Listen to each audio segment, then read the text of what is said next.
विद्यार्थी मित्र हो, मी श्री दिलीप मोहिते सर तुमच्या आवडत्या शिको आनंदी चॅनेलसोबत आज आपण या व्हिडिओमध्ये आपल्या इयत्ता 9वीच्या मराठीच्या पाठ्यपुस्तकातील पाठ क्रमांक 5 एक होती समयी या पाठाचा स्वाध्याय अभ्यासणार आहोत। या स्वाध्यायातील सर्व कृतींचे सोप्या भाषेत स्पष्टीकरण मी तुम्हाला देणार आहे। चला तर मग आपण हा स्वाध्याय अभ्यासूया। पहा, प्रश्न 1 दिलेला आहे स्वाध्यायामध्ये, चौकटी पूर्ण करा। त्याच्यामध्ये अ दिलेला आहे, कोसबाडच्या टेकडीवरील समयी म्हणून ओळख, अर्थातच अनुताई वाघ। आ, रोपट्याचा वटवृक्ष झालेली संस्था बाल ग्राम शिक्षण केंद्र।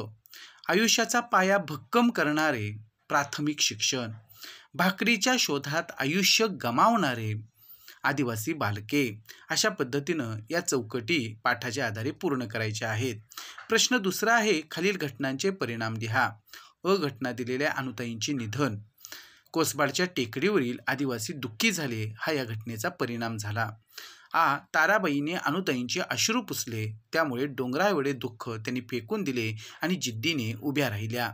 ताराबाईंचे निधन यानंतर अनुताई या घटनेचा परिणाम म्हणजे अनुताई ताराबाईंच्या संस्थेच्या संचालक झाल्या। अशा पद्धतीनं दिलेल्या घटनांचे परिणाम आपण लिहायचे आहेत। प्रश्न तिसरा आहे, कार्यक्षेत्र लिहा। शिक्षण क्षेत्राव्यतिरिक्त असलेली अनुताईंची कार्यक्षेत्रे। आता शिक्षणाबरोबरच अनुताई वेगवेगळ्या क्षेत्रांमध्ये सुद्धा कार्यरत होत्या। ती क्षेत्रे याप्रमाणे आहेत: बालकल्याण, मूकबधिरांसाठी शिक्षण, महिला विकास कार्यक्रम, अंधश्रद्धा निर्मूलन, त्याचबरोबर स्वच्छता, कुटुंब कल्याण, आरोग्य, या सगळ्या क्षेत्रांमध्ये अनुताई कार्यरत होत्या। प्रश्न चौथा आहे, का ते लिहा। आणि त्याच्यामध्ये अ प्रश्न आहे, आपल्याला अविधान दिलेलं आहे, शिक्षण क्षेत्रातील कार्यकर्त्यांना कोसबाडच्या टेकडीचं सातत्यानं आकर्षण राहिलं आहे। आपल्याला का ते लिहायचं आहे, याचं उत्तर याप्रमाणे लिहिता येईल: चांगला नागरिक घडवण्यासाठी ज्या प्रकारचे सर्वांगीण शिक्षण द्यायला हवे ते आदिवासी समाजाला देण्यासाठी अनुताईंनी विशेष प्रयत्न केले। त्यासाठी त्यांनी विविध प्रयोग राबवले, ते यशस्वी केले। त्यांच्या या कार्याविषयी अनेकांना कुतूहल होते। केवळ देशातीलच नव्हे तर परदेशातील संस्था व शिक्षण क्षेत्रातील कार्यकर्त्यांना कोसबाडच्या टेकडीचं सातत्यानं आकर्षण राहिलं आहे। दुसरं विधान आहे, आ, अनुताईंच्या कामाला प्राथमिक अवस्थेत विरोध झाला। का ते लिहूया। आदिवासी समाजातील मुलांना शिक्षण देताना खुद्द आदिवासींचाच अनुताईंच्या कामाला प्राथमिक अवस्थेत विरोध झाला। त्यामागे रूढी, परंपरा, अज्ञान आणि अंधश्रद्धा ही कारणे होती। त्यांच्या अज्ञानामुळे त्यांना योग्य अयोग्य यातील फरक कळत नाही। त्यांना नवीन सुधारणा नको असतात। या सुधारणांमुळे आपलं नुकसान होईल असं आदिवासींना वाटते आणि म्हणूनच ते शिक्षणालाही विरोध करतात। प्रश्न 5वा आहे, खालील शब्दांमधील कल्पना स्पष्ट करा। आता दिलेले शब्द जे आहेत तर ते पाठात कोणत्या अर्थानं आलेले आहेत ते आपल्याला इथं स्पष्ट करून सांगायचं आहे। पहा, पहिला शब्दसमूह आहे भातुकलीचा खेळ। याविषयी आपल्याला या प्रकारे लिहिता येईल: लहानपणी मुले मुली हा खेळ खेळतात। या खेळात खोटा खोटा संसार मांडला जातो। संसारासाठी लागणारी खेळण्यातली भांडी आणली जातात। भाऊला भाऊलीचे लग्न लावले जाते। मोठी माणसे ज्याप्रमाणे वागतात त्याचे अनुकरण या खेळात मुले करतात। भातुकलीचा हा खेळ खोटा असतो, सर्व काही आभास असतो। अनुताईंच्या आयुष्यात खरा संसार आलाच नाही। भातुकलीच्या खेळात जसे घडते तसे त्यांच्या आयुष्यात घडले आहे। दुसरा शब्दसमूह आहे ज्ञानयज्ञ। पूर्वीच्या काळी यज्ञ केले जात। यज्ञासाठी केलेल्या अग्निकुंडात विविध पदार्थांची आहुती देण्याची प्रथा होती। अग्नी ती आहुती परमेश्वरापर्यंत पोहोचवतो अशी श्रद्धा आहे। अनुताईंनी आदिवासी मुलांना शिक्षण देण्यासाठी आपले आयुष्य समर्पित केले। या यज्ञात अनुताईंनी आपल्या जीवनाची आहुती दिली, त्यामुळेच त्यांचे हे कार्य म्हणजेच ज्ञानयज्ञ आहे। पुढचा शब्द आहे ज्ञानगंगा। गंगा नदीला धार्मिकदृष्ट्या महत्त्व आहे। गंगा स्नान पवित्र मानले जाते। केलेले पाप धुवून जाते अशी श्रद्धा आहे। गंगेचे पाणी पिल्यास पुण्य मिळते असे म्हणतात। त्यामुळेच गंगेचे पाणी तीर्थ म्हणून घरोघर पोहोचविल्यास दुःख दैन्य नाहीसे होते असे मानतात। अनुताईंनीही शिक्षणाची गंगा आदिवासींच्या घरापर्यंत पोहोचविली। आदिवासी मुलांचे जीवन उजळून टाकले। या अर्थाने अनुताईंच्या कार्याला ज्ञानगंगा म्हणतात। पुढचा शब्द आहे पाऊल खुणा। चालताना वाटेवर निर्माण झालेल्या खुणांना पाऊल खुणा म्हणतात। या पाऊल खुणांवरून कोण चालत गेले हे कळते। अनुताईंनी आदिवासी मुलांसाठी केलेले शिक्षणाचे कार्य, त्यासाठी त्यांनी राबविलेले विविध प्रयोग, केलेली धडपड, सोसलेले कष्ट, या गोष्टी म्हणजे त्यांच्या पाऊल खुणाच आहेत। या वाटेवरून चालणाऱ्या प्रत्येकाने या पाऊल खुणा जपल्या पाहिजेत। प्रश्न 6वा आहे, खालील शब्दसमूहांसाठी एक शब्द लिहा. इथे पहिला शब्दसमूह आहे व्रताने स्वतःला बांधणाऱ्या, त्याच्यासाठी व्रतस्थ हा शब्द उपयोगात आणला जातो. नेमाने स्वतःला बांधणारा तो नेमस्थ, गावातील रहिवासी तो ग्रामस्थ आणि तिराहिताच्या भूमिकेतून बघणारा तो तटस्थ. अशा पद्धतीने आपण शब्दसमूहाबद्दल एक शब्द लिहायचा आहे. प्रश्न 7वा आहे, खाली दिलेल्या शब्दांचा उपसर्ग बदलून विरुद्धार्थी शब्द लिहा. इथे पहा सापेक्ष आणि त्याचा विरुद्धार्थी शब्द आहे निरपेक्ष. इथे सा आणि नीर हे उपसर्ग लागलेले आहेत शब्दांना, आणि अनावृष्टी आणि अतिवृष्टी हे दोन विरुद्धार्थाचे शब्द आहेत. इथं वृष्टी या शब्दाला अना आणि अति हे दोन उपसर्ग लागलेले आहेत आणि विरुद्धार्थी शब्दांची जोडी तयार झाली. तसं आपण इथे अनाथ, नाथ शब्दाला अ हा उपसर्ग लागलेला आहे, त्याचा विरुद्धार्थाचा शब्द सनात स हा उपसर्ग लागून तयार होईल. तसे आता इतर शब्द बनवायचे. दुश्चिन्ह सुचिन्ह, सुपीक नापीक, एकमत दुमत, पुरोगामी प्रतिगामी, स्वदेशी परदेशी, विजातीय सजातीय, आरोह अवरोह, दीर्घायुषी अल्पायुषी. अशा पद्धतीने आपण हे विरुद्धार्थी शब्द तयार करू शकतो. आता प्रश्न 8वा आहे स्वमताचा. इथे 2 प्रश्न दिलेले आहेत, त्या दोन्ही प्रश्नांची सविस्तर उत्तरे कशी लिहायची ते आपण पाहूया.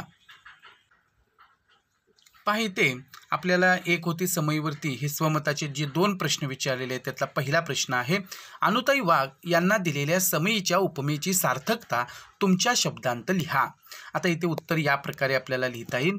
लेखक उत्तम कांबळे यांनी एक होती समयी या पाठामध्ये थोर समाजसेविका अनुताई वाघ यांना दिलेली समयीची उपमा यथार्थ आहे. आदिवासी मुलांच्या शिक्षणासाठी अनुताईंनी आपले आयुष्य वाहिले. यासाठी त्यांनी स्वतःच्या सुखाचा आनंदाचा विचार केला नाही.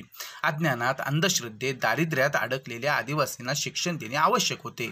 यासाठी थोर समाजसेविका ताराबाई मोडक यांच्या मार्गदर्शनाखाली अनुताईंनी आदिवासी मुलांना पूर्व प्राथमिक शिक्षण देण्यासाठी अनेक प्रयोग केले. त्यासाठी अनेक हालअपेष्टा सहन केल्या. ज्याप्रमाणे समयी स्वतः तेवत राहते व इतरांना प्रकाश देते त्याप्रमाणे अनुताईंचे कार्य होते. समयीचा प्रकाश मंद शांत असतो, गाभाऱ्यातील अंधार दूर करते. त्या उजळून निघालेल्या प्रकाशात शांत बसून देवाच्या नामस्मरणात हरवून जावे असे वाटते. अनुताईंचे संपूर्ण व्यक्तिमत्व या समयीसारखे होते. कोणताही डामडौल देखावा नाही. समर्पित भावनेने त्यांनी आदिवासी मुलांच्या जीवनात परिवर्तन घडवून आणले. त्यांना मायेने प्रेमाने आपलेसे केले.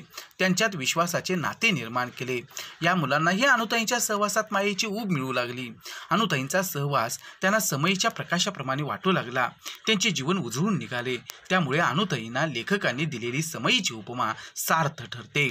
अशा पद्धतीने आपण या प्रश्नाचं उत्तर लिहायचं आहे. प्रश्न 2 आपल्याला विचारलेला आहे, समयी हे सातत्याचे, संयमी वृत्तीचे आणि सामर्थ्याचे प्रतीक आहे. या विधानाबाबत तुमचे मत स्पष्ट करा. या प्रश्नाचं उत्तर या प्रकारे लिहिता येईल. एक होती समयी या पाठातून लेखक उत्तम कांबळे यांनी थोर समाजसेविका अनुताई वाघ यांच्या कार्याची महती पटवून दिली आहे. समयी तेवत असते ती मंदिराच्या गाभाऱ्यात. ही समयी कायम तेवत राहील याची काळजी घेतली जाते. सतत तेवणारी अशी ही समयीमध्ये सतत तेवत राहण्याची क्षमता असते. तिच्या मंद शांत प्रकाशाने संपूर्ण गाभारा उजळून निघतो. तिचा प्रकाश भगभगीत नसतो. या प्रकाशामुळे कोणताही त्रास होत नाही. प्रकाशाचा झगमगाट नसतो. उलट तिच्या प्रकाशात मन शांत होते. डोळ्याला निवांतपणा वाटतो. जणू मर्यादित प्रमाणात राहावे हा तिचा स्वभाव असतो आणि म्हणून ती संयमी वाटते. कोणताही डामडोल तिच्याकडे नसतो. खोटा आविर्भाव नसतो. तिच्या सानिध्यामुळे आजूबाजूचा परिसर उदात्त भावनेने भारून जातो. ही भावना माणसाला फार मोठं समाधान देते. असे समाधान देता येणे हे समयीचे सामर्थ्य आहे. अशा प्रकारे या दोन्ही प्रश्नांची उत्तरं आपण पूर्ण केलेली आहेत. भाषा अभ्यासामध्ये आपल्याला दृष्टांत अलंकार पाहायचा आहे. पहा हा दृष्टांत अलंकार, यापूर्वी आपण 2 अलंकार बघितलेले आहेत मागील पाठांमध्ये. आता आपण दृष्टांत अलंकार समजावून घेऊया. खालील उदाहरण वाचा व समजून घ्या. पहा उदाहरण दिलेलं आहे, चंदनाचे हात पाय ही चंदन, तुका म्हणे तैसा सज्जनापासून, पाहता उगुण मिळेची ना. संत तुकारामांच्या एवढी आहेत. पहा इथे कृती विचारलेली आहे. 1. संत तुकाराम कोणत्या 2 गोष्टींची तुलना करतात? अर्थातच इथे सज्जन आणि चंदन या दोन्हींची तुलना केलेली आहे आणि म्हणून इथे आपण सज्जन आणि चंदन या 2 गोष्टी इथे लिहायच्या आहेत. पुढे दुसरी कृती आहे, चंदनाचा विशेष गुण कोणता विचारलेला आहे? तर अर्थातच सुगंधितपणा हा त्यांचा गुण आहे चंदनाचा. आणि संतांचा विशेष गुण कोणता आहे? तर त्यांच्या त्यांच्यात कोणताही अवगुण नसतो, हा गुण इथं सांगितलेला आहे. चंदन सर्वांगाने सुगंधित असतं हे त्रिकालबाधित सत्य आहे. आणि सज्जन व्यक्ती अंतर्बाह्य सज्जन असते हे पटवून देण्यासाठी हे चंदनाचं उदाहरण जे आहे तर ते आपल्याला दिलेलं आहे. आता यावरून दृष्टांत अलंकाराची वैशिष्ट्ये, एखादी गोष्ट पटवून देणे आणि ती पटवून देण्यासाठी समर्पक उदाहरणाचा वापर करणे, म्हणजे सज्जनांचं जे काय सज्जनपणा आहे तर तो पटवून देण्यासाठी इथं चंदनाचं उदाहरण दाखला दिलेला आहे. एखादी गोष्ट पटवून देण्यासाठी त्याच अर्थाचं एखादं समर्पक उदाहरण दिले जाते तेव्हा दृष्टांत हा अलंकार होतो. हे आपल्याला दृष्टांत अलंकाराचं लक्षण यावरून स्पष्ट समजून घेता येतं, लक्षात येतं. आता यावरची पुढची कृती दिलेली आहे की खालील ओळी वाचा व चौकटी पूर्ण करा. लहानपण देगा देवा मुंगी साखरेचा रवा, ऐरावत रत्न थोर त्याची अंकुशाचा मार. इथं पहिली कृती विचारलेली आहे की संत तुकाराम परमेश्वराजवळ हे मागणे मागतात. अर्थातच बघा, लहानपण देगा देवा म्हणजेच इथं लहानपण दे असं संत तुकाराम महाराज परमेश्वराजवळ मागणं मागतात. दुसरी कृती, रत्नासारख्या थोर असलेल्या ऐरावताला काय सहन करावं लागतं, तर ऐरावत रत्न थोर त्याची अंकुशाचा मार, म्हणजेच त्याला अंकुशाचा मार खावा लागतो. तिसरी कृती आहे, मुंगीला ही गोष्ट प्राप्त होते, मुंगी साखरेचा रवा, म्हणजे मुंगीला त्या ठिकाणी साखरेचा रवा जो आहे तो खायला मिळतो. संत तुकाराम ही गोष्ट पटवून देतात या उदाहरणामध्ये. कोणती, तर अर्थातच त्या ठिकाणी नम्रपणा असावा असं म्हटलेलं आहे, किंवा त्यांना हा विचार पटवून द्यायचा आहे. आणि मोठेपणातील यातना या उदाहरणाने ते पटवून देतात, तर अर्थातच इथे थोर ऐरावत जो असतो इंद्राचा हत्ती, त्याला सुद्धा अंकुशाचा मार खावा लागतो असं उदाहरण दिलेलं आहे. अशा प्रकारे विद्यार्थी मित्र हो, या पाठ क्रमांक 5 एक होती समयी, तर या पाठाचा स्वाध्याय आपण इथे समजून घेतलेला आहे. पुढील पाठाचा स्वाध्याय आपण पुढच्या व्हिडिओमध्ये त्या ठिकाणी अभ्यासणार आहोत. तोपर्यंत धन्यवाद.